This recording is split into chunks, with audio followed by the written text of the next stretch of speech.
fala assim: bom dia, pessoal, tudo bem com vocês? Hoje é a nossa aula aqui do dia 19, vamos continuar a nossa aula aqui falando de ativo biológico, né? Aí sim, hein, pessoal, viram a diferença?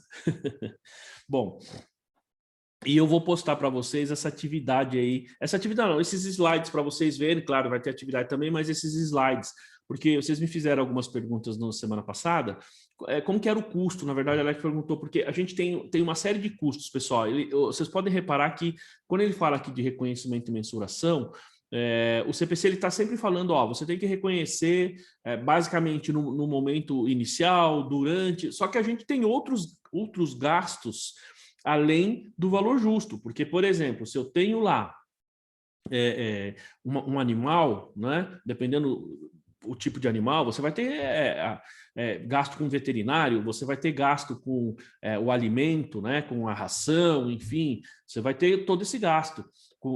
E no caso de plantação, você vai ter lá adubo, em alguns casos, vou chamar de agrotóxico, nem sei se seria o nome correto, mas material contra peste, praga aí na plantação, e tudo isso vai sendo reconhecido como custo também, tá? E vou mostrar para vocês como é que, nesse material que eu vou publicar para vocês, eu vou mostrar, lá vai estar, bem detalhado, isso é bem interessante, tá? Bom, então a gente estava falando, então a gente falou aqui de produção agrícola, né? Atividade agrícola, deu todo o procedimento, transformação e tal, e a gente tem aqui o reconhecimento e a mensuração. Então, olha só, então a entidade deve reconhecer o produto quando e somente quando. Então, vejam que este detalhe aqui do reconhecimento, ele é igual a qualquer ativo, pessoal. Ó, controla o ativo como resultado de evento passado. Isso está no conceito de ativo.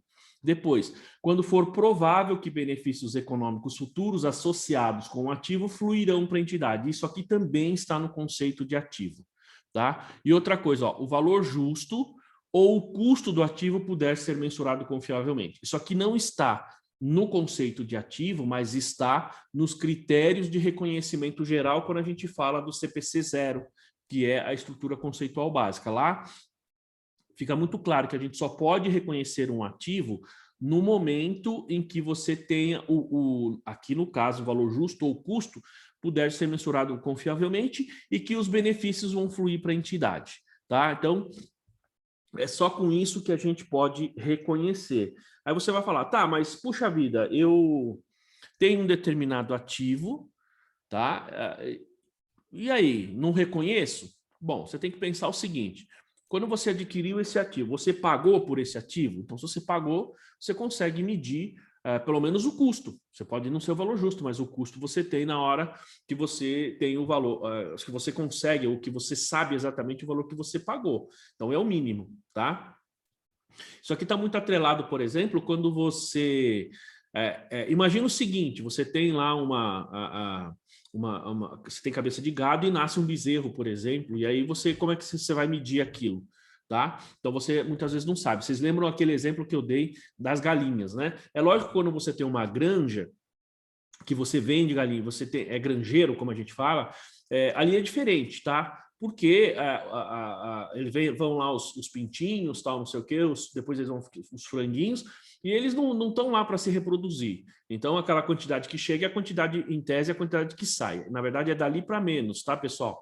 Porque a gente tem muito animal que morre, tá? E morre pisoteado, inclusive. Eles muitas vezes se aglomeram muito, e aí acaba, se você não tiver uma boa distribuição de temperatura, vocês falaram do frio no início, né, da aula. Então, quando você está, digamos, falando aí por exemplo, de franguinho, digamos assim, né, você tem a mesma situação, tá? Você tem a mesma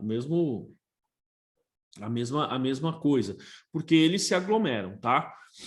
E aí uma curiosidade, pessoal, vocês já fizeram inventário, não fizeram? Vocês já fizeram, né, inventário. Quem já fez inventário aí?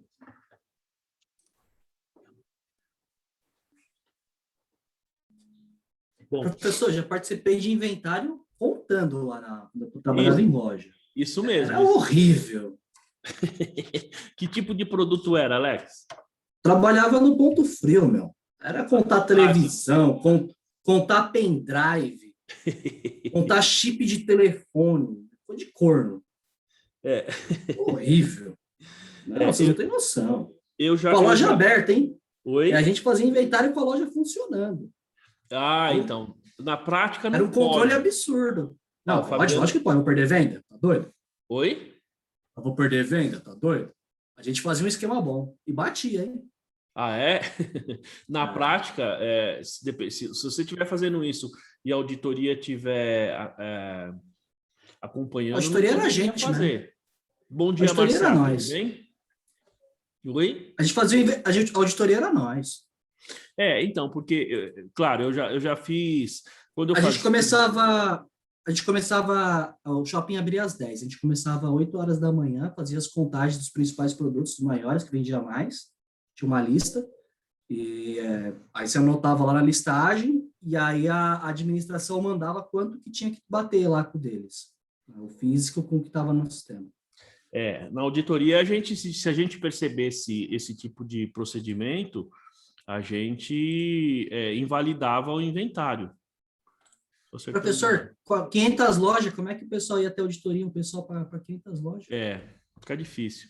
Mas a gente normalmente invalidava, porque você não pode, primeiro, quando você vai fazer o inventário, você tem que ter procedimentos específicos para isso, tá? E um deles é justamente a loja está fechada. Você não pode fazer o Não, mas inventário. a gente começava antes. A gente começava às 8 da manhã, a loja estava fechada.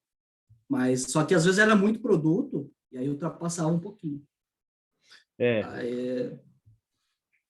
Aí, mas você vê, Alex, quem já fez aqui também, o Regilson, né, contava peça para televisão na Santa Efigênia, são peças pequenas, né? O Fabiano te contava esferas. Então, eu já contei um monte de coisa também. Inclusive, eu já fiz uma vez em uma funerária. Eu contava caixão, contava, sabe, essas coisas aí. 5. contar esfera é cruel, hein, meu? Nossa, eu tô Oi? achando ruim de contar chip de telefone, agora contar esfera. É Vai ser complicado, fã né? do Dragon Ball, hein? Agora é o seguinte, como é que você faz para contar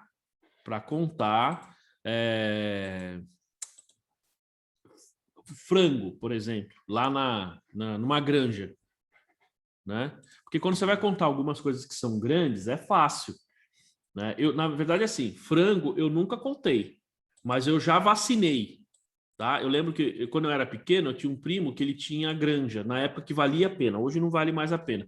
Hoje só vale a pena para quem é grande produtor, né?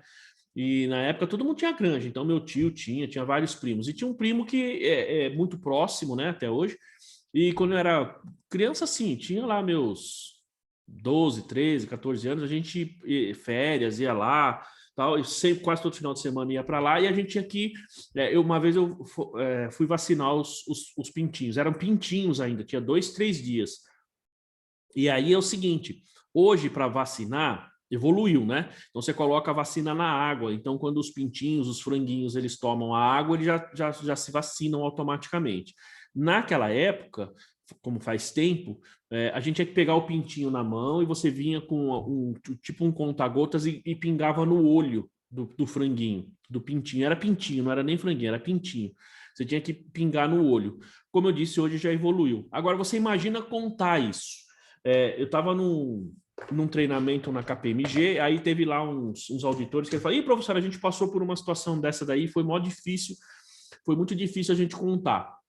Eles não conseguiam contar, porque eles estavam na granja, imagina, né? Os frangos se misturavam, eles não conseguiam. Tentaram várias formas, sabe o que eles fizeram? Eles separavam e aí eles iam batendo foto. Então eles fechavam uma certa parte, falavam essa daqui. Aí batia a foto daquele ali. Depois ia para uma outra parte, separava mais um grupo de frango lá, tá, não sei o quê, tirava a foto. Ia tirando foto, depois eles foram contando pelas fotos. Foi assim que eles fizeram. Hoje a gente tem uma tecnologia maior para fazer esse tipo de inventário, né? Para fazer esse tipo de contagem. Porque você vai fazer inventário, por exemplo, de gado, hoje você tem muitos muitos fazendeiros que têm chip no gado, então você consegue saber, você consegue contar. Você tem drone, né? Então com drone, claro, antigamente se fosse fazer, tinha que fazer com helicóptero, tirar uma foto aérea, ficava super caro. Hoje não, hoje você tem um drone, você vai lá e faz, né? E funciona bem, pessoal. Vocês viram que teve aquela motociata do presidente aí na semana passada, acho que foi, né? No domingo passado, sábado passado. Foi no sábado, a gente estava em aula. E os caras falaram que tinha 1 milhão de pessoas, né? Pelo menos estava previsto 1 milhão, depois não era 1 milhão, era 400. Enfim, sei que no final tinha 6 mil pessoas, tá? Tinha 6 mil motos. Aí você vai falar, mas como é que você sabe que tinha 6 mil motos? Olha só, não sei se vocês procurarem no UOL, eu vi ontem lá. Primeiro, esse número foi o número que o pedágio colocou, tá? Foi a quantidade de motos que passaram pelo pedágio, porque o pedágio controla isso.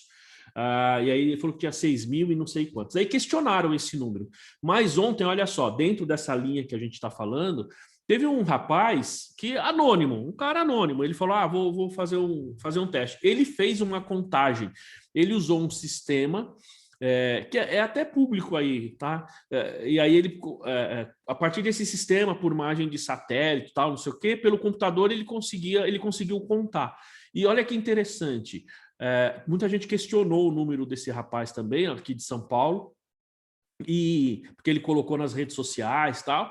E aí teve um especialista, um professor da USP, acho que de tecnologia, ele falou assim, não, a técnica que esse rapaz usou é perfeita e ela efetivamente chega muito próximo da realidade. Tanto é que o número desse rapaz bateu com o número do pedágio, tinha uma diferença muito pequena entre um e outro. Então, hoje nós temos tecnologia para fazer isso. Se você estiver fazendo, por exemplo, usando uma tecnologia dessa para contar gado, não sei o quê, é mais tranquilo, mas fazer inventário não é tão simples assim, né? Então, e aí voltando, né? Então, aí você vai falar, puxa, mas pintinho, acho que ainda não dá certo, né? Oi? Contar pintinho ainda não dá certo, né? É difícil. Mas você tem que fazer, né? Você tem que fazer. E aí é o seguinte, imagina uma situação em que você tem, por exemplo, o caso do gado, que ele se reproduz. Tá? Ele está lá solto no pasto, ele vai se reproduzir. E aí fica difícil você, muitas vezes, pensando aqui, como é que eu vou mensurar?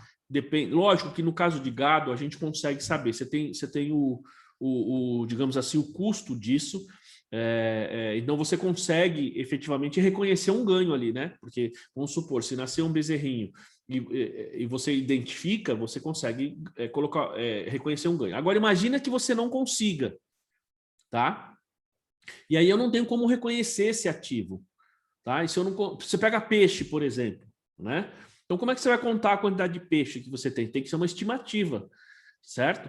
E aí você precisa, então, de alguma maneira, reconhecer isso, fazendo uma estimativa ou alguma coisa do tipo, porque é difícil você ter o reconhecimento certinho. Peixe não dá para você contar. Quer dizer, eu acho, né? Talvez tenha tecnologia aí para isso. Enfim.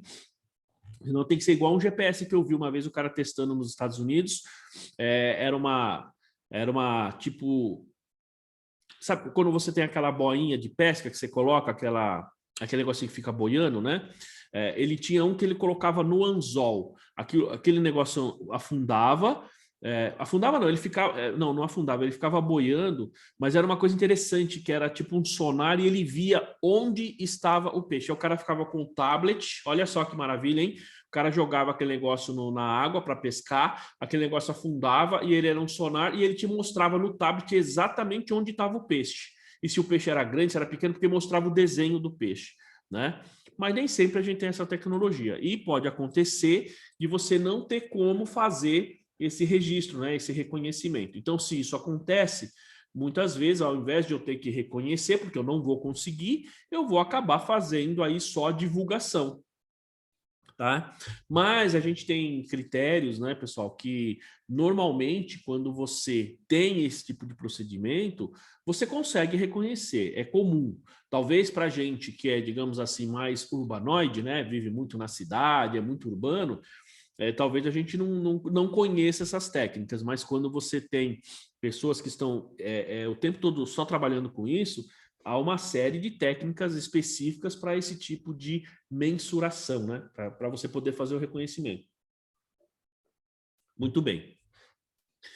Ó, então, aqui, pessoal, ó, veja só. Então, ele fala aqui, ó, quando você controla o ativo, tá? Controla a probabilidade de benefícios e a questão do valor justo. Então, aqui, ó, ele fala, ó, em atividade agrícola, ó, o controle pode ser evidenciado, por exemplo, pela propriedade legal do gado, a sua marcação no momento da aquisição, nascimento ou época da desmama. A gente tinha parado exatamente nesse slide aqui.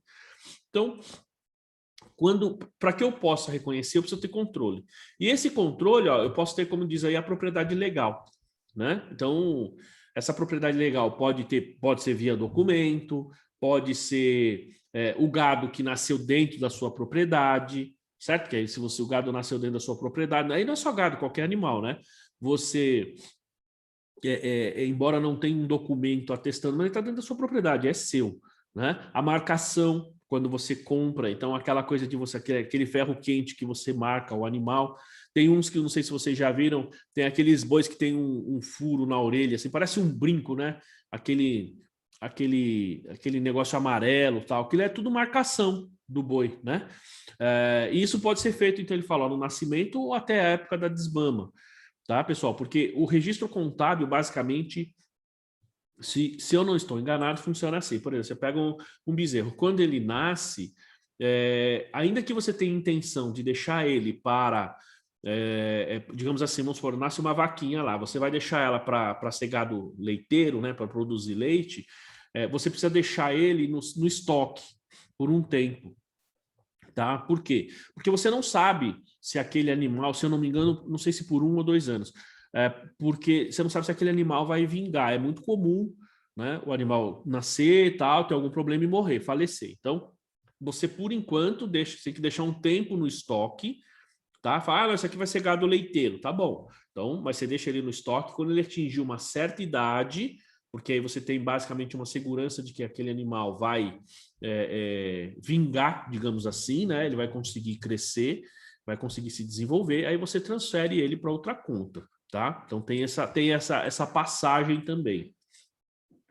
Bom, então isso aqui é para você evidenciar o controle. E os benefícios, pessoal, são normalmente determinados pela mensuração dos atributos físicos significativos. Então, esse animal, a própria fruta, tá, pessoal? Se for, enfim, são esses atributos, porque ele vai se desenvolvendo. A gente tem como é que, qual é o termo que ele usa aqui? Deixa eu só voltar aqui para lembrar. A transformação biológica. Então, essa transformação biológica vai acontecendo, seja nos animais, seja nas plantas, e aí você vai mudando o atributo físico desses ativos. Como eu disse, seja animal, seja planta. E aí, automaticamente, você vai reconhecendo esses benefícios, né? Ou seja, essas variações que vão ocorrendo, que representam os benefícios que você vai tendo. Lógico, lá no final da vida útil, esse benefício se transforma em dinheiro no momento da venda, né? Desses ativos aí, tá? Ó, e esse ativo, então, ele é mensurado ao valor justo, menos as despesas de vendas, ó, no momento do reconhecimento inicial e no final de cada período de competência. Exceto quando você não pode mensurar o valor justo. Então, gente, aqui, olha só, quando ele fala, ó, ele fala aqui, ó, reconhecimento no momento inicial e final. O que ele está falando aqui?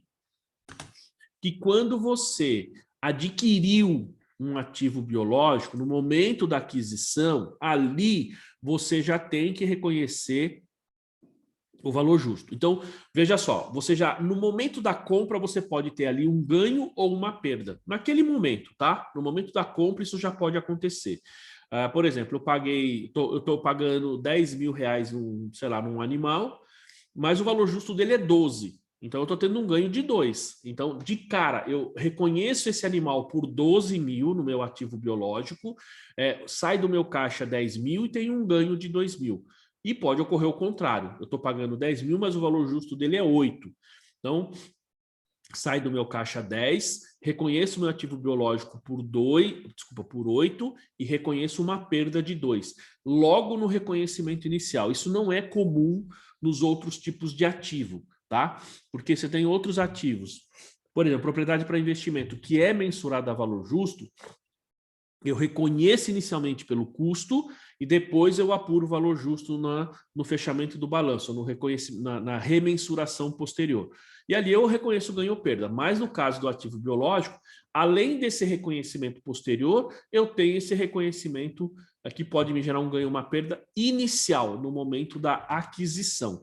Isso é um pouquinho diferente dos outros tipos de ativos, tá?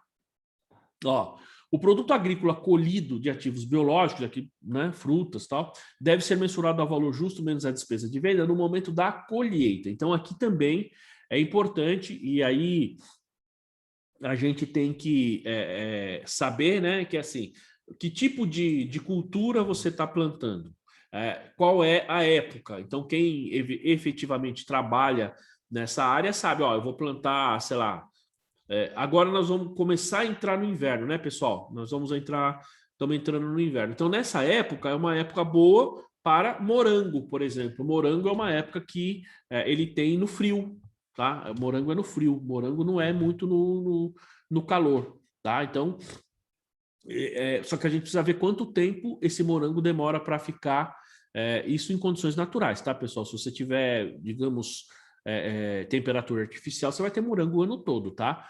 Mas assim, vamos supor que eu tenho lá uma plantação e eu não tenho condição de ter um controle de temperatura artificial. Então, preciso saber quanto tempo demora esse morango, vou plantar esse morango. Ele deveria estar nascendo agora, porque é a melhor época para ele nascer e se desenvolver por conta do frio, tá? Então, nesses casos, olha só, eu preciso, no momento da colheita, e aí eu preciso conhecer bem a minha cultura, tá? Naquele momento, saber o valor justo. De novo, para saber esse valor justo, pessoal, tem que levar em consideração os atributos desse tipo de produto, tá? Esse tipo de ativo. Então, o tamanho que ele vai estar, digamos, o peso, tá? Gente, eu não sei se vocês já viram, nossa, tô ficando gripado aqui, desculpa. Vocês já viram, vocês que já foram para fora do país aí, vocês já devem ter visto, por exemplo, você vai, sei lá, para os Estados Unidos, você pede uma banana, né? Ou quem já foi para o Chile, então não precisa ir tão longe, você vai para o Chile, pessoal, né? Foi para o Chile ou mesmo para o México, tá? Gente, se você... é assim, no começo do ano passado, eu fui para o México, tá? Passei uma semana lá. E assim, fiquei em vários lugares, mas eu fiquei alguns dias na cidade do México, na cidade do México, na capital, né? E para quem conhece lá, tem um calçadão, né? No Zócalo, que eles falam, né? O Zócalo é a praça central, onde tem lá a catedral, tem o exército, não sei o quê, né? Onde tem o hasteamento da bandeira, a troca de guarda, é um negócio bem interessante. E é o centro histórico, tá? E tem umas ruas que são calçadões. E eu lembro que a gente passou em uma loja, pessoal, que era uma não, tinha várias, de frutas, tá? Pessoal, você olhava, a minha irmã estava também, minha irmã ficou impressionada, ela falou, nossa, nunca vi isso. Tinha uma maçã, sabe a maçã da bruxa lá da Branca de Neve? Meu, era exatamente igual, sabe? Se olhar, parecia de plástico a maçã, de tão bonita e brilhante que ela era, tá? A gente até comprou. Assim, vejam que você tem características diferentes, né? A gente tem aí, como a gente está falando aqui, ó, você tem, digamos assim, ó, quando ele fala aqui, ó, para você atribuir esse valor justo, a gente precisa pensar nesse desenvolvimento até aquele momento, dependendo do tipo da planta, no caso aqui nós estamos falando de fruta, enfim, e os atributos que ele tem. Então, a gente percebe a maçã. Gente, se vocês verem a maçã do Brasil, não sei se vocês já viram, maçã que a gente consome aqui no Brasil e a maçã brasileira que é exportada. Não sei se vocês já viram a diferença que é. Então, são atributos diferentes, tá, pessoal? Mesma coisa a banana, né? Eu adoro banana. Não sei se alguém gosta aí de banana, né? Acho que eu aprendi com a minha mãe. Minha mãe gostava tanto de banana que eu adoro essa fruta. E a nossa banana aqui, ela sempre tem umas pintinhas pretas, não tem? Se você vai para os Estados Unidos, por exemplo, você vai comprar uma banana lá fora, além de ser muito cara, aquela banana não tem essas pintinhas pretas. Essas pintinhas pretas que a gente tem na banana é uma característica, se eu não estou enganado, é uma doença que tem na banana aqui no Brasil. Então, as bananas que são para exportação, elas não têm isso aí, tá? E aí, veja, então nós temos diferenças de atributos entre essas frutas, sejam inclusive as nacionais, as que a gente consome aqui, nacional que eu quero dizer assim, que são produzidas para nós brasileiros e as que são produzidas para exportação. Produto é diferente, pessoal. Produto que vai para fora é diferente, Ô, tá? professor, é só ir lá no Pão de Açúcar que você já vê isso. Exatamente, exatamente como o Alex falou. Se você quer saber a diferença, olha só, vai no Extra e vai no Pão de Açúcar. O mercado é o mesmo, é do mesmo grupo, né? Do grupo Pão de Açúcar. A característica dos dois mercados, embora seja o mesmo dono, é diferente. O Extra é um supermercado que tem bastante produtos, muitos produtos, mas uma variedade mais baixa. Ele é um mercado mais simples, com uma estrutura mais simples, justamente para ter um preço um pouco mais barato. Quando você vai no Pão de Açúcar, é diferente. O Pão de Açúcar é um supermercado menor, com preços um pouco mais caros, mas ele tem uma menor quantidade de produtos, mas ele tem uma maior variedade de produtos e produtos de mais qualidade, de melhor qualidade, como o Alex falou. Você indo no Pão de Açúcar, você vai comparar a diferença da fruta do Pão de Açúcar com a fruta do Extra, e é o mesmo supermercado. Você vai ver a diferença, tá? Você percebe, né, Alex? É assim, é bem diferente, realmente, é bem diferente. Eu tenho um exemplo que lá na João Cachoeira, no Itaim Bibi, de um lado da rua tem um Pão de Açúcar, do outro lado da rua tem um Extra. A diferença é absurda. É impressionante, né? Impressionante. Eu vou no pão, eu costumo ir no Pão de Açúcar, que é praticamente, se você for cliente deles lá, você tem um desconto, sai quase o mesmo valor, e você acaba Onde que comprando fica a uma empresa de qualidade muito vocês? Ali no superior. Itaim, Alex? É na Juscelino, no começo da Juscelino. Você acredita que eu acho que eu já dei, agora que vocês estão falando, você acredita que fica perto do Prime Burger ali? Prime Burger? Perto do Kinoplex. Isso, Então, isso, eu é era que controle... Prime Burger fechou, né? Fechou, né? Prime Ali Burger fechou. Parece que ele está no Morumbi agora. Eu trabalhei, eu era controller ali no Kinoplex, naquele prédio do Kinoplex, né? Era uma empresa americana. almoço de vez em quando lá. Então, a empresa também mudou, mas fiquei pelo menos um ano e meio ali.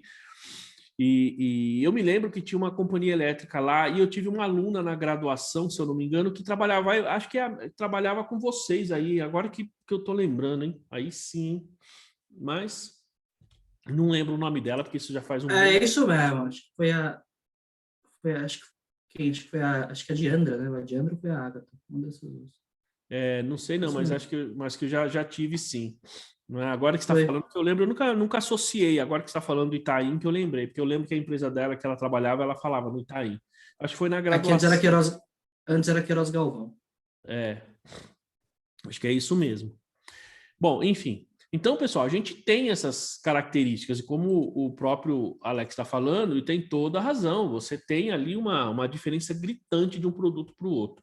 Tá? E, gente, aí quando você sai do país, então, parece que você está comendo uma fruta de plástico.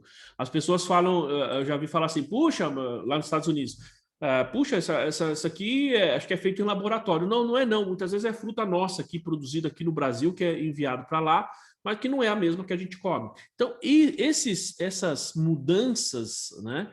São essas mudanças de atributos que a gente tem. Então, essas mudanças de atributo ao longo do tempo, digamos assim, a gente tem que medir e isso vai gerar um valor justo. E esse valor justo a gente tem que medir, no caso dos ativos, no momento da colheita, no caso de frutas, verduras. Um outro exemplo, minha esposa sempre fala, vamos comprar alface para a semana. A gente compra um pé de alface só, tá? Ela falou assim, quando a gente compra na feira, o alface até chega a estragar, porque a gente não dá conta de comer em uma semana. Se a gente compra no Extra, não dura a semana inteira. Pessoal, vejam a diferença de um alface que você compra no supermercado e a diferença de um alface que você compra na feira, tá? É quase o dobro. Eu já tive restaurante japonês, a gente comprava muito brócolis. E hoje a gente compra porque meu filho gosta, por incrível que pareça. O Thiago pega brócolis e come como se estivesse comendo um pedaço de carne. Ele adora brócolis, né? O menino tem 3 anos. E assim, você ia comprar aquele brócolis Ninja, né? Tem uma marca aí, Ninja. Meu, dependendo do lugar que você ia, o brócolis era bem pequenininho. Você ia na feira, meu brócolis é gigante, tá? E por que isso? Porque é o processo, tá, gente? É o processo. Então, tem determinadas empresas que eles compram e vendem muito rapidamente. Então, eles não deixam, digamos, atingir a maturação necessária para o produto. Não que o produto Professor, seja ruim ou não acontecia seja isso de comigo todo qualidade. domingo. Às vezes, meu namorado vai para a feira todo domingo para a mãe dele, né? Para ajudar a mãe dele. E às vezes eu esqueço de pedir para ele trazer um brócolis para mim. Eu tenho que comprar no hortifruti, assim. Quando ele me traz, é quase um buquê de flores, assim. Exatamente. Nossa, é gritante. Tem hora que eu me assusto a diferença. Quando eu vou comprar, é um copo de água quase. Nossa, é muito pequeno. E o valor é até maior, né? É O até pequenininho. maior, é até maior. É isso mesmo, pior é isso. E aí, Daiane, vamos falar assim, trazendo isso para a gente não pensa como é que isso é contabilizado, como é que essas empresas contabilizam isso. Então, muitas vezes, como você falou, eu posso ter um brócolis menor e ter o mesmo custo de um daquele grandão, pensando em termos de produtor, né? Porque a gente vai medir o valor justo disso daí. E aí a gente tem que medir ou ver esse valor justo no momento da colheita, assim, e esses atributos eles vão fazer diferença para esse valor justo. Se ele for maior e eu conseguir um preço maior, eu vou ter um valor, digamos assim, um ganho maior, entendeu? Então, eu vou ter aí digamos assim, uma receita diferente daquela que eu teria se for um produto menor, um brócolis menor, por exemplo, né? E isso é importante, gente, porque olha só. Então, no momento da colheita, então ali você mede o valor justo. Então, o valor que foi atribuído naquele momento, ele representa o custo inicial do estoque, porque se você está produzindo, se você tem aquele, digamos, ativo biológico naquele momento, e ele vai se transformar em estoque, porque você vai vender. Ou eu vou vender, pegando o exemplo do brócolis, ou eu vou vender o brócolis, ou vou transformar aquele brócolis em algum outro produto, tá? Então, ou ele vai ser mercadoria para revenda, ou ele vai ser matéria-prima. Os dois indo especificamente para o estoque, qual é o custo, já que sou eu que estou produzindo? Então, o último valor justo, que é no momento da colheita, ele vai ser o custo de aquisição no seu estoque. Essa passagem, pessoal, é bem importante, tá?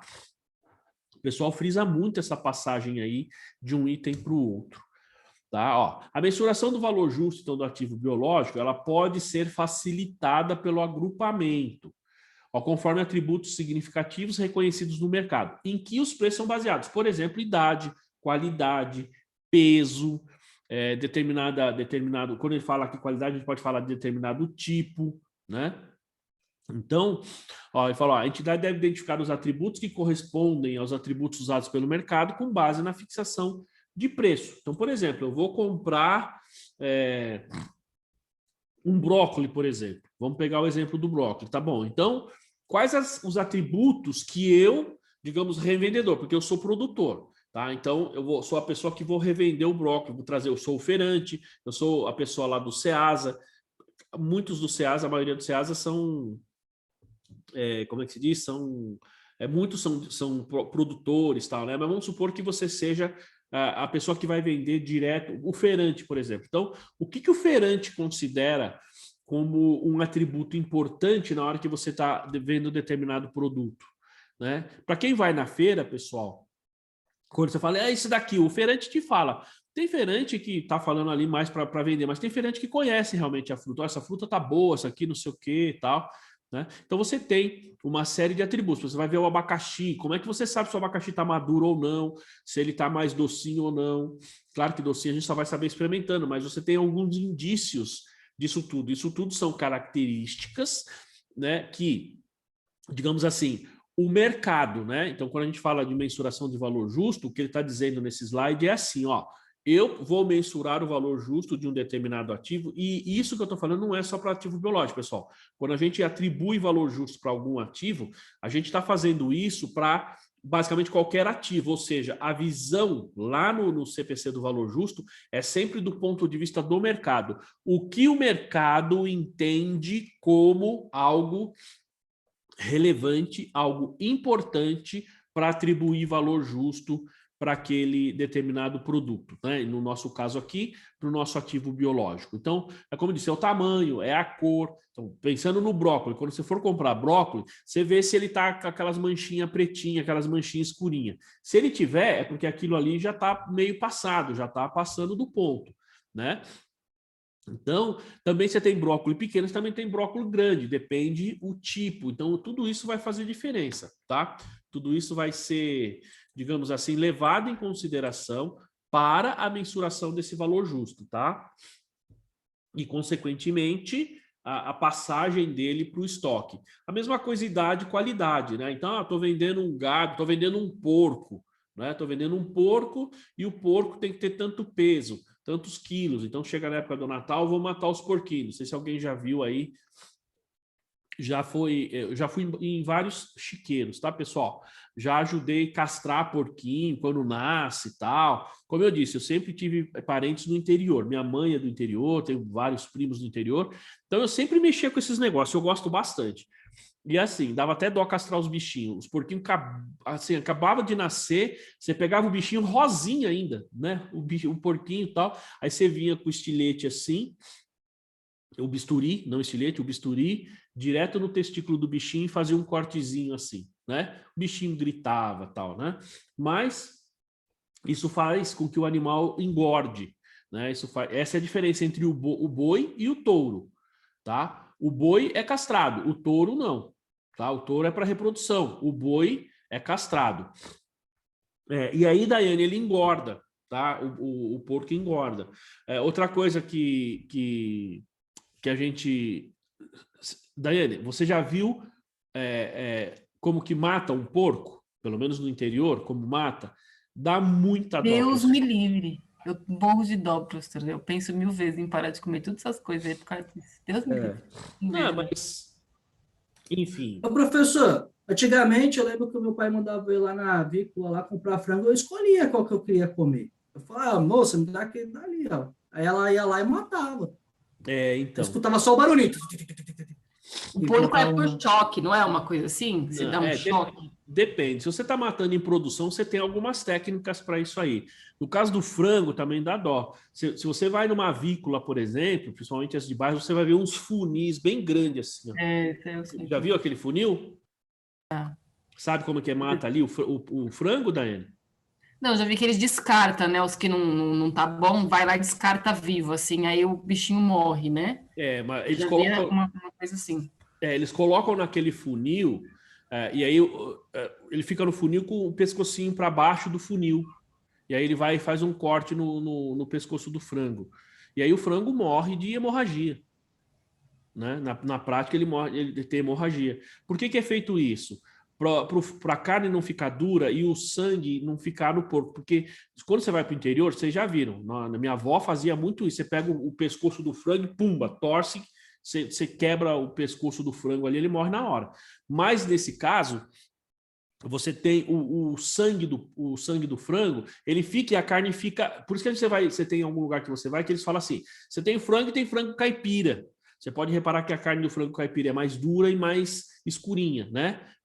Porque tem essa característica. O frango de granja, não. O frango é bem branquinho. E tem essa característica. E outra, se você vai matar um animal, por exemplo, para judeu, né? Eu acho que para muçulmano também.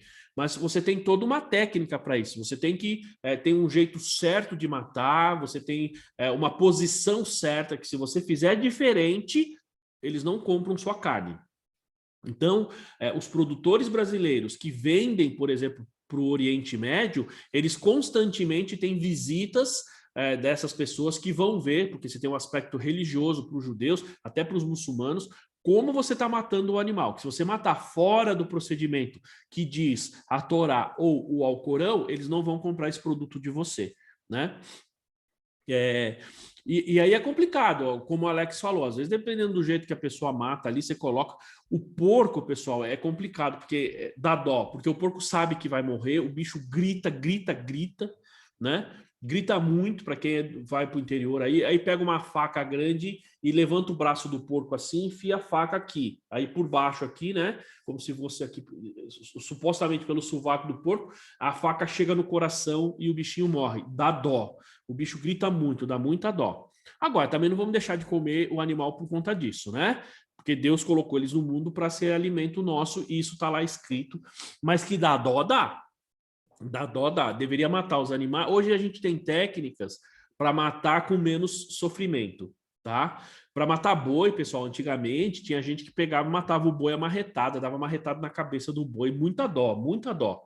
Então hoje você tem técnicas aí, né? Talvez a questão do choque, a forma como você mata para o animal não sentir dor, né? É complicado. Enfim. Professor, só fugindo um pouquinho aqui do assunto, você falou aí da questão aí de muçulmano e tal. Um tempo atrás eu ouvi dizer que tem uma forma de contabilização, não que seja diferente, mas específica, contabilidade islâmica. Tem. Tanto a Daiane quanto a Lilian, elas fizeram pós-graduação também lá na FECAP. Lá tem um professor, o Ahmed, né? O Ahmed, a gente chama ele de Ahmed, mas o nome certo, a pronúncia egípcio esse cara aí? Ahmed. Não, ele é descendente, ele é sírio. Esse... O Ahmed, né? Cara, tem uma admiração muito grande por ele, porque ele conhece muito de normas. Ele foi meu coordenador lá na faculdade legal. E depois eu assumi a coordenação no lugar dele, que ele acabou saindo, né? E ele, cara, inclusive, quando ele fez a dissertação dele de mestrado, a dissertação dele pela PUC foi justamente falar assim, as diferenças ou os procedimentos contábeis no mundo islâmico, né? Porque ele é sírio e ele então fez essa contabilidade. Tem algumas diferenças, sim, porque eles não usam o mesmo padrão que o nosso. Por exemplo, pessoal, no mundo islâmico não pode cobrar juros. Juros é pecado. Eu falei isso numa aula, no treinamento na semana retrasada, né? Falei isso... Só porque foi os judeus que inventaram os juros. A verdade é essa. Pecado. Mas não juros abusivos, né? Juros abusivos acho que foi o Brasil que inventou, né, Alex? Eles inventaram... não, esse aí é nosso. O juros, esse é brasileiro, né? O juros, o cheque pré e a outra modalidade lá que não é financiamento. Esses juros compostos, você fala? Não, que a gente paga para pegar o produto no final aí. O consórcio, você diz? Consórcio, isso aí é nosso. O consórcio foi inventado no Brasil, pessoal. Alex tem razão. O consórcio foi um jeitinho brasileiro para que um grupo de pessoas conseguisse comprar o produto. Tá? Então, o consórcio é um produto brasileiro. Foi inventado no Brasil, né? O cheque, você falou que o cheque especial também, o cheque especial eu não sabia. Não, cheque pré. 30, 60. Ah, tá, verdade. Lá nos Estados Unidos, por exemplo, quando você emite o cheque, vale a data que está no cheque. Se você chegou naquele dia, o banco confere, ainda que caia depois, mas se naquele dia você não tinha saldo, ele devolve. Né? É um pouco diferente, lá nos Estados Unidos é diferente. Em outros países também. E outro, pessoal, tem essa questão dos juros. No Brasil, juros é abusivo. No mundo islâmico, é proibido cobrar juros. Quando eu falei isso, aí eu falei, só pode cobrar um pouquinho. Aí teve uma menina que falou, professor, eu sou muçulmana. E no Islã, o Alcorão proíbe cobrar juros. Então, lá não tem nem juros. Então, ele falava sobre isso. O professor Ahmed, na dissertação dele, Alex, ele falava sobre essa questão também, né? Então vale a pena, porque os trabalhos, eles têm, como eu diria, você consegue consultar publicamente, tá? Quando você faz uma pesquisa lá no como é que chama? Tem alguns programas, se você entrar na biblioteca, essas pesquisas são públicas, Alex, dá para ler a dissertação dele, tá? Aí você vai ver ele falando dessas diferenças, né? Ó, tá vendo? Ó? Proibição de cobrança de juros em suas operações, ó, tá vendo? Ó? As principais características, como o Alex colocou aqui. É proibido realmente cobrar juros, é pecado e não pode cobrar juros. Na Igreja Católica, pessoal, na Idade Média, a Igreja Católica também proibia cobrar juros. Depois, isso acabou caindo por terra. O problema é que os juros no Brasil é extremamente abusivo. Aqui nós temos, acho que, alguns países que cobram juros compostos. Alguns. O Brasil é um deles.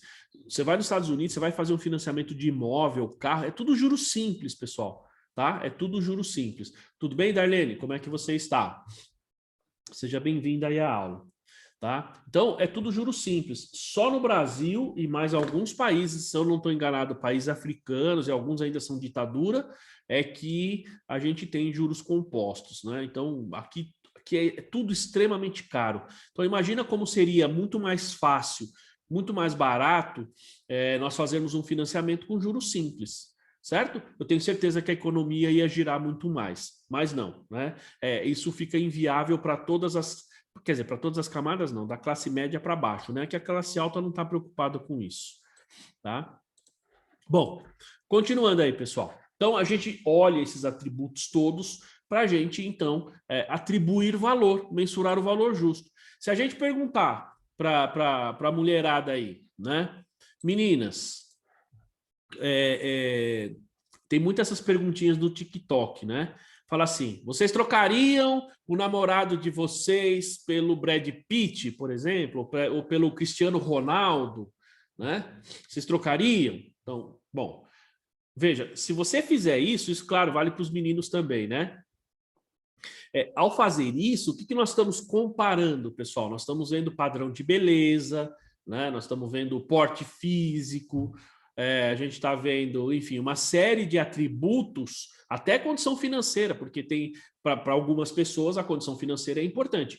Então, você tem beleza, porte físico, idade, enfim, que mais? Uma série de atributos que a gente leva ou não em consideração. Então, essa é uma coisa que nós fazemos no nosso dia a dia, não tem jeito. Eu estou olhando porque eu acho essa pessoa bonita, eu acho essa pessoa feia, enfim. A mesma coisa, se a gente for levar, vamos falar assim, fazendo uma analogia com a parte contábil, a gente tem que ver esses atributos que o mercado considera importante para atribuir preço, ou seja, valor justo para aqueles ativos. É mais ou menos isso, pessoal. Essa questão, quando ele fala de atributos, é isso que ele está falando, tá? A gente tem esses atributos no nosso dia a dia, a gente não consegue fugir disso, né?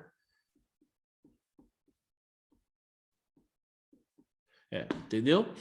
Enfim, então isso a gente tem que levar em consideração para mensurar aí esse valor justo, tá? Ó, os custos podem algumas vezes aproximar-se do valor justo. Então, é lógico que você tem determinados ativos biológicos que, como ele é medido pelo valor justo, mas você tem determinada etapa ou determinado, digamos, processo desse valor justo que ele se aproxima do custo.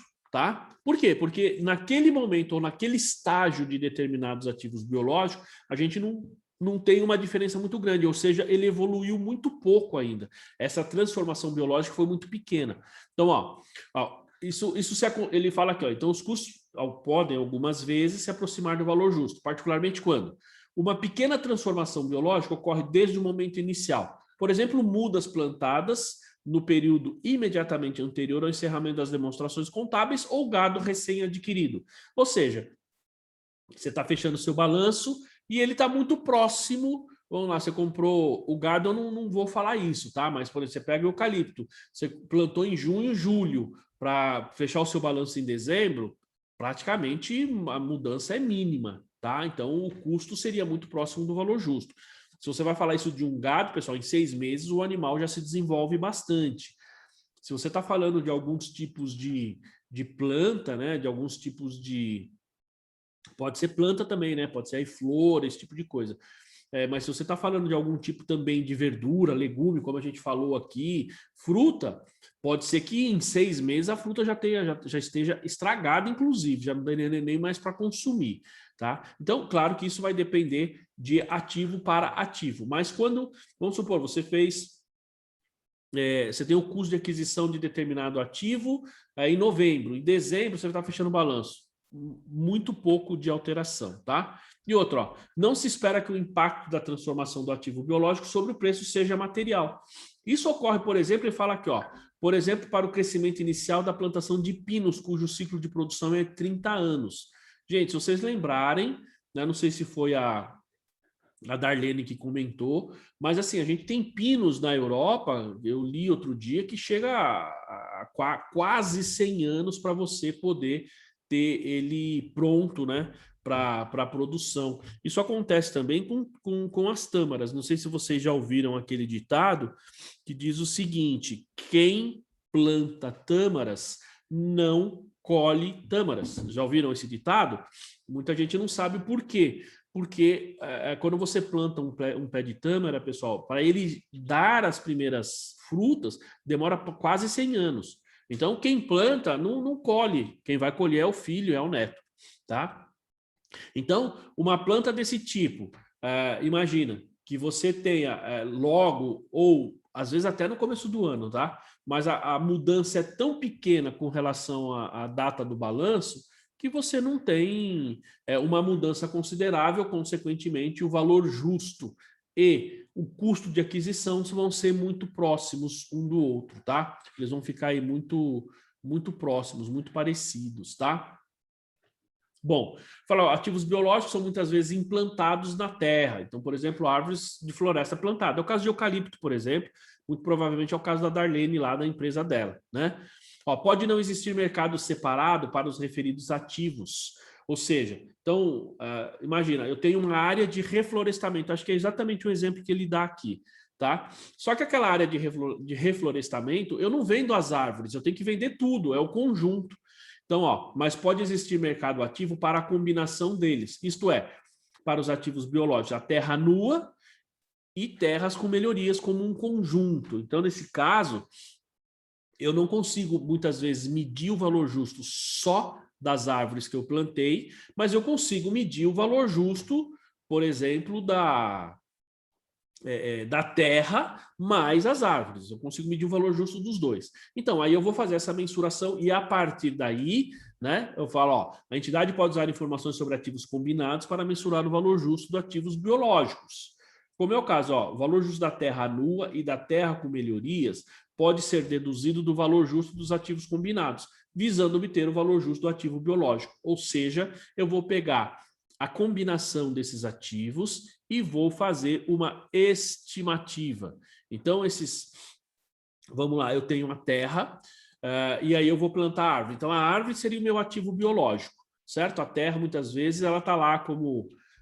às vezes até propriedade para investimento, mas nesse caso, se você planta, então, em tese, ela seria imobilizado, tá? Então, eu teria essas duas características, mas eu consigo medir o valor justo dos dois. Então, a terra plantada com aquela tipo de árvore, de planta, que seja, custaria tanto. Se eu fosse vender, custaria tanto. Beleza, eu tiro o custo da terra, eu consigo medir, ou pelo menos ter uma estimativa muito próxima de qual seria o valor justo desse ativo biológico, tá? E aí, pessoal, vejam que ele dá um enfoque bem extenso aqui na questão do valor justo, né? Daquilo que você considera ou como mensura o valor justo do ativo biológico. Então, se a gente for pegar a aula de hoje, que nós estamos aqui praticamente na metade, e mais a aula da semana passada, lembrando, ó, a gente tem aí como eu diria, uma grande quantidade vamos falar assim, de falas a respeito do ativo biológico, dada a importância, do valor justo, dada a importância do valor justo dentro do ativo biológico, tá? E, gente, a gente tem a questão dos ganhos e perdas, tá? Os ganhos e perdas aqui, deixa eu me situar aqui. Tem bastante coisa ainda, hein, pessoal? Aí sim. Ó, os ganhos e perdas aqui. Então, ó, o ganho e a perda proveniente, então, da mudança desse valor justo, ou seja, já que eu vou mensurar esse valor justo no início, na aquisição e também depois no fechamento do balanço, ó, é reconhecido no momento inicial, até o final de cada período deve ser incluído no resultado do exercício. Então, de cara, apurei um ganho ou uma perda no valor justo, resultado. Depois, a cada mensuração subsequente, resultado. Tá? Ele fala no exercício que tiver origem, porque nós estamos atendendo o princípio da competência. Tá? Ó, a perda pode ocorrer no reconhecimento inicial, porque as despesas de venda são deduzidas na determinação do valor justo. Como eu disse, muitas vezes, pessoal, o valor justo ele pode ser muito próximo ou até igual ao custo de aquisição no momento da compra desse ativo biológico, tá? No momento da aquisição. Só que como normalmente a gente tem as despesas de vendas, a gente então precisa reconhecer essa perda. Eu vou explicar um pouquinho melhor. Ele fala aqui, ó, o ganho pode originar-se no reconhecimento inicial do ativo biológico. Então, você tem ali, ele fala o exemplo do nascimento do bezerro. Então, nasceu o bezerro, você vai reconhecer um ganho, né? Uma receita ali nesse caso. Nessa questão aqui das despesas de vendas, pessoal, olha que interessante. A gente costuma medir o valor justo quando você tem um determinado ativo que fala, ó, você vai vender esse ativo, você vai mensurar pelo valor justo. Então, na mensuração posterior, né, subsequente, eu mensuro o meu ativo, pego as minhas despesas de vendas, diminuo e aí eu tenho o meu valor justo. Tá?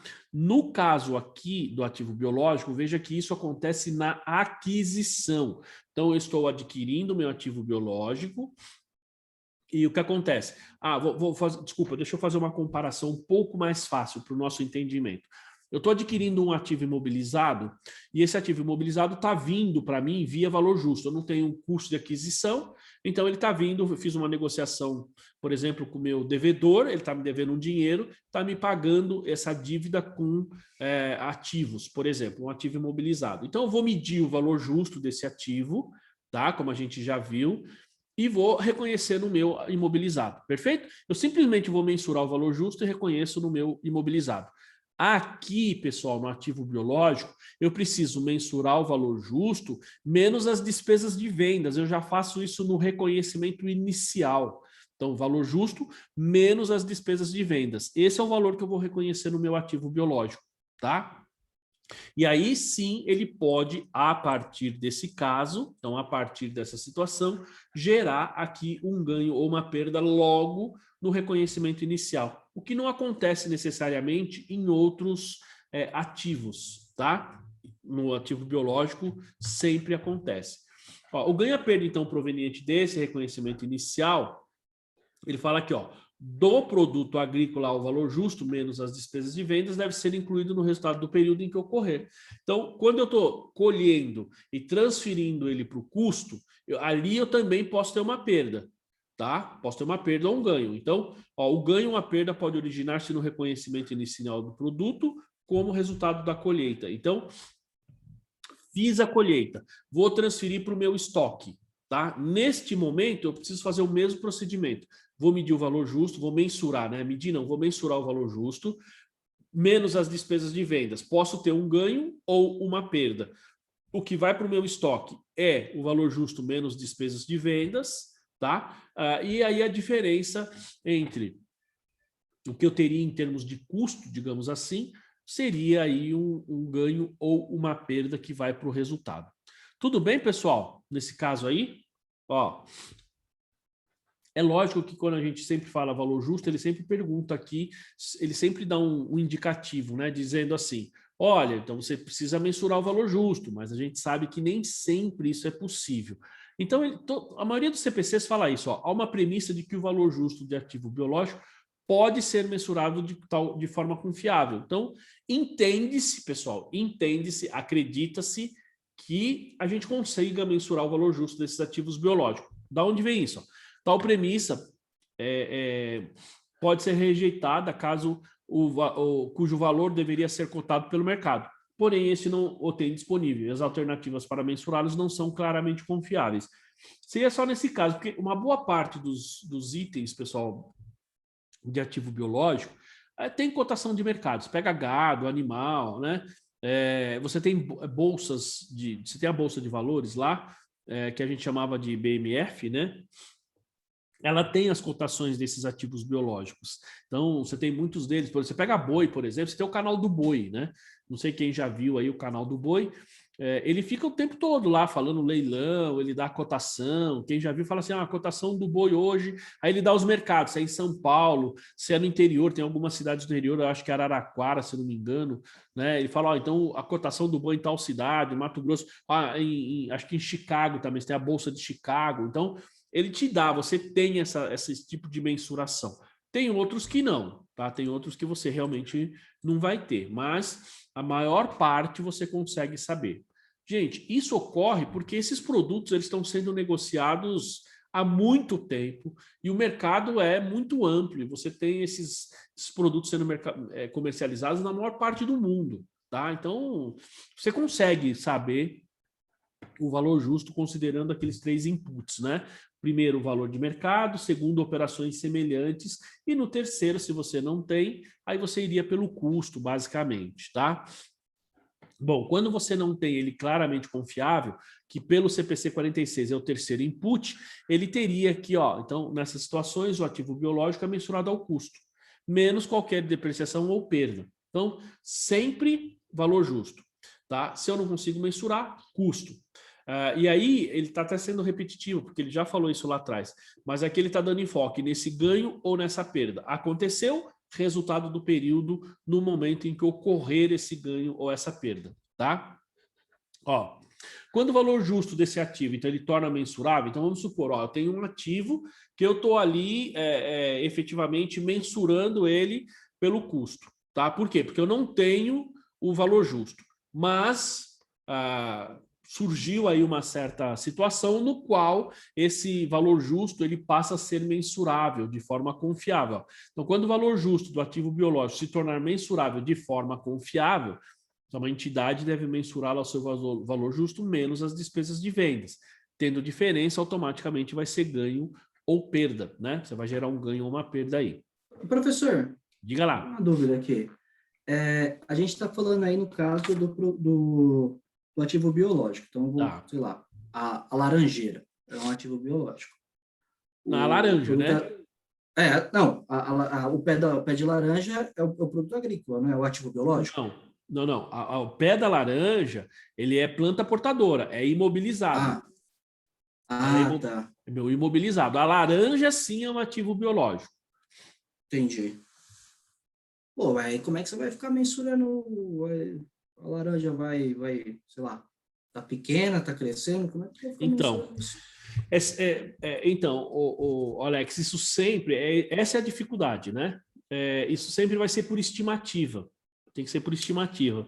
Então, por exemplo, acho que a gente viu na aula passada que a laranja ela demora acho que 1 ano e 3 meses, não é? 24 meses. 24, é isso? A gente viu semana passada, né? Foi que você pesquisou lá. Isso, entre plantar e colher, então você imagina. E nesse período, você, assim, os engenheiros agrônomos, aí o pessoal, eles devem ter curva de crescimento, entendeu? Então, então eles testam, né? Então ele vai falar assim, olha, então essa laranja, ela tá com 6 meses no pé. Tá? Então, com 6 meses, ela deve estar com um tamanho aproximado tal. E aí o pessoal vai medindo, eles vão testando. Claro que você não vai fazer isso com o seu laranjal inteiro, porque não dá. Né? Imagina você pegar laranja por laranja e ver se ela já está no ponto, se ela está madura ou não. E como que eu vou conseguir estimar também o valor, né? Não faz sentido. Tá louco. Sabe por que eu estou dando risada? Porque, assim, é difícil, Alex, é difícil. Eu estou dando risada, pessoal, porque eu vi... Tem algumas cidades aí no interior... tem em São Paulo, na cidade de Matão. Antes de chegar na cidade de Matão, eu fui lá uma vez e o que é? Não sei se deve ter sido a prefeitura. Na beira da rodovia, pessoal, tem mangueiras, sabe? Pé de manga, assim, é uma quantidade enorme. E fica no pé da rodovia. Então, quando as mangueiras elas estão que tem a manga que está madura, você vai lá e pode colher e levar a manga para casa, né? Então é legal porque o pessoal pega, colhe as mangas e tal. E eu vi um caso desse, eu não sei se foi no interior de São Paulo ou se foi no Nordeste. Eu vi no TikTok, mas eu dei muita risada. O que os caras fizeram? Tinha a mangueira e tinha umas mangas penduradas, só que a manga estava verde. Tá? A manga estava verde. Aí teve uns engraçadinhos que foram lá com uma tinta spray amarela e pintaram a manga de amarelo. Então quem passava pela rodovia via a manga amarelinha, pronta para colher, mas ela estava pintada, ela estava verde.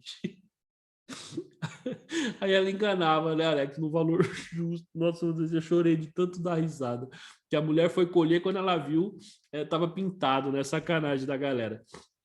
Então, mas é assim, mas é difícil medir isso para nós, né? Então, você pega um engenheiro, o cara mede, ele tem curva de crescimento, então ele sabe que se ele vendesse naquele ponto, quanto seria, qual seria o valor. E ele vai medindo, ele pega, testa, né? Vai testando ao longo do crescimento. Provavelmente eles devam fazer isso de período a período. Não dá acho que não faz isso todo mês, tá? Como leva 2 anos, deve fazer a cada 6 meses, a cada 3 meses. Então, o pessoal sabe essa régua de crescimento. E aí não é só a laranja, não. Você tem um monte delas. Então, por exemplo, você pega uma cana de açúcar. Mas uma dúvida. Oi, pode falar. Bem tosca mesmo, que eu não sei. Então, como é que eu vou estimar? Porque eu não sei qual que é a quantidade que vai ser colhida. De laranja, E como é que eu vou estimar o valor? Porque pode dar 500 laranjas ali no negócio, pode dar 15. Então, de novo a gente cai em estimativa. Porque, por exemplo, eu acredito, né? Aí eu estou falando acredito porque eu não tenho certeza. Depois eu até vou pesquisar que esse negócio, essas coisas já estão na minha cabeça há um certo tempo já, né? Que a gente tem assim. Quando você está falando aí, por exemplo, da laranja, né? Então, você tem o pé de laranja, muito provavelmente pelo tamanho do pé da laranja, você consegue medir e eu tenho quase certeza que eles têm uma, como é que se diz? Uma estimativa de quantas laranjas nascem por pé em função do tamanho, em função da idade, entendeu? Eu acho que esses estudos, com certeza, essas empresas têm. Tenho certeza disso. Então, Pega um produtor de jabuticaba. Quero ver. Mas deve ter uma estimativa. E aí é por estimativa, não dá para saber exatamente. Não dá. Jabuticaba é um negócio impressionante, né? Não sei se alguém aí já viu jabuticaba no pé, efetivamente. Como eu disse, eu ia para o interior, a gente subia na jabuticabeira e ficava se matava, tanto comer jabuticaba no pé, direto, né? E assim, cara, é muito. Tem jabuticabeira que é uma coisa impressionante a quantidade de jabuticaba que nasce ali. É impressionante. É difícil medir, é difícil medir. Agora, isso não quer dizer também, Alex, que depois que você colheu, tá, que você não consiga medir, porque aí você vai passar por um processo muitas vezes de lavar, né? E aí você pode ter máquinas que chegam, digamos assim, numa mensuração muito aproximada. Mas eu vou pesquisar isso porque essa no caso aí seria por peso, então, né? Talvez por peso, exatamente. Quantidade. Talvez por peso. Que nem quando a gente falou aqui, quem falou que contou esfera? O Fabiano. Fabiano, deixa eu te fazer uma pergunta. Quando você contou essas esferas que você colocou aqui no chat, que tamanho que eram essas esferas? Imagina, você vai contar as esferas. Era bem pequena mesmo, que era de rolamento de concessionária de moto que a gente contava. Aqueles Pelo amor rolamentinhos. de Deus, você contava uma por uma? Contamos uma por uma, fizemos Você 3 tá contagens. Você tá maluco? A sua empresa, cara, era uma empresa grande ou pequena? Era grande, era uma concessionária Suzuki. Cara, para ser uma concessionária, os caras têm que saber como é que faz isso. Então, ó, é a mesma coisa que o Alex está falando. Esse é um corno job, né? É um trabalho, puxa vida. Mas, Fabiano, sabe como que faz esse tipo? Imagina você contar prego. Imagina você contar parafuso. Como é que você faz? É por peso. E aí pega o que o Alex falou. Você tem uma balança, pessoal, não sei se vocês já viram, você tem uma balança com 2 pêndulos, um pêndulo pequeno e um pêndulo grande, tá? O pêndulo pequeno, ele vai te dar a referência do peso. Então, Fabiano, como é que deveria ser esse seu trabalho aí? Por peso. Você vai pegar 10 esferas, tá? Do mesmo tamanho, evidentemente, o mesmo tipo lá. As 10 esferas você coloca na base menor da balança e ali ele vai falar, ó, 10 esferas pesam tanto, entendeu? Então, você vai saber o peso de 10. Na hora que você pegar um montão de esferas e colocar na outra parte da balança, a balança dá uma referência. Fala, então, aqui deve ter aproximadamente tantas esferas. Não vai contar uma por uma. Imagina uma empresa que faz prego. Você tem prego pequeno, prego grande, enfim, não dá. Imagina uma empresa que faz porca, parafuso, tem parafuso de madeira, parafuso grande, pequeno, cabeça de fenda, cabeça Philips, Allen, você tem um monte, imagina, não dá, é por peso. E aí, Alex, cairia também no caso de fruta, né? No caso de jabuticaba. Como é que você vai fazer o inventário disso? Ó, isso para saber o quanto vai para o seu estoque. Você tem o valor justo da jabuticaba naquela idade, naquele tempo, com certeza os especialistas sabem disso, mas para você chegar muito próximo da realidade, muito provavelmente, o peso seria uma característica, digamos, vamos falar assim, que te dá uma característica muito próxima da realidade. Mas essa foi boa, hein, Fabiano? Contar rolamento um por um, jogo duro, hein? Bom, então, quando ativo biológico classificado no ativo não circulante satisfazer os critérios de como mantido para venda, então, de novo, presume-se que ele possa ser mensurado de forma confiável. Tá? Ou seja, ele parte do pressuposto como a gente viu nesse slide anterior aqui. Tá? E a presunção do item anterior pode ser rejeitada somente no reconhecimento inicial. Quando ele fala rejeitada, pessoal, nós estamos falando o seguinte, eu sou contador, vamos fazer essa mensuração e eu não consigo medir o valor justo. Ou você, contador, vai falar assim, não, esse critério não dá para aceitar. Ou você, auditor, vai falar, não, esse critério não é aceito, porque ele não é confiável. E isso significa o rejeitar essa mensuração de valor justo, tá? Essa rejeição que ele fala aqui é nesse sentido. Então, a entidade que tenha mensurado previamente ativo biológico é o seu valor justo menos as despesas de vendas. Continuará a mensurá-lo assim até a sua venda. Então, veja, ele fala só no reconhecimento inicial, porque depois, à medida em que você vai, que esse item ele vai crescendo e se desenvolvendo, a gente tem como fazer essa mensuração, né? Enfim, é possível. Deixa eu só ver uma coisinha aqui, tá?